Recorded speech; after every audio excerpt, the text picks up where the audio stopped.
بسم اللہ الرحمن الرحیم۔ السلام علیکم محترم ناظرین، امید ہے آپ سب خیریت سے ہوں گے۔ شوہر اگر اپنی بیوی کو اپنے والدین وغیرہ کی خدمت کا حکم کرے یا کوئی بھی جائز کام کا حکم کرے تو بیوی پر اس کا حق ہے کہ اس کی بات کو مان لے، اور شامی میں ہے کہ اس کے حکم کو پورا کرنا واجب ہوتا ہے۔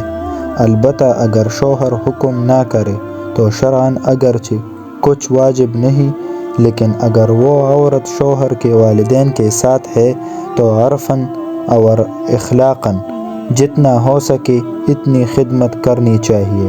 لہٰذا یہ خیال کرنا چاہیے کہ وہ اس کے شوہر کی ماں ہے تو اپنی ماں کی طرح اس کو بھی راحت پہنچائے اور شوہر کی اطاعت کرے۔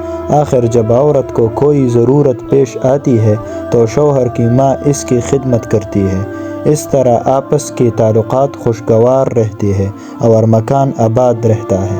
اور حقیقت کی نظر سے اگر دیکھا جائے تو یہ بیوی کی محبت اسی پر موقوف ہے کہ عورت یہی سمجھے کہ شوہر کی ماں بھی اس کی ماں ہے اور شوہر کی والد اس کے والد ہے، اس لیے کہ شادی کے بعد میاں بیوی ایک ہوتے ہیں اور ان کی محبت اور اتفاق اتنا ہوگا جتنا وہ ایک دوسرے کی ماں باپ کی عزت اور خدمت کرے گی۔ پھر یہ بھی اصول ہے کہ جیسی کرنی ویسے بھرنی۔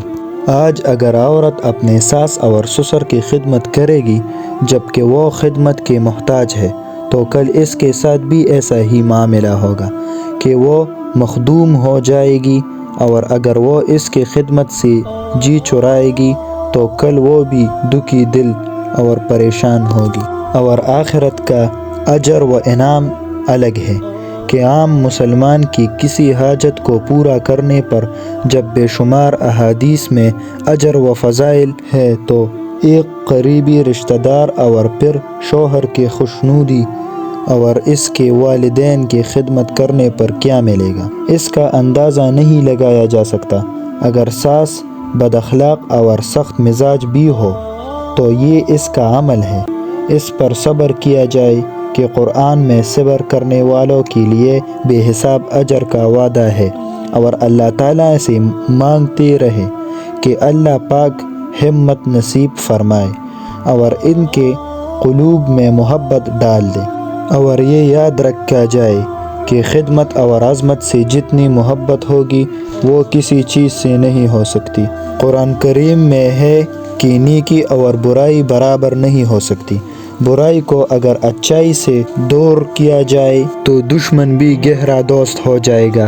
اللہ پاک تمام امت مسلمہ کے گھر والوں میں محبت اور الفت کے بہار نازل فرمائے، آمین۔ اگر آپ کو یہ ویڈیو پسند آئی ہو تو ہمارے چینل کو سبسکرائب کریں اور ویڈیو کو لائک کریں۔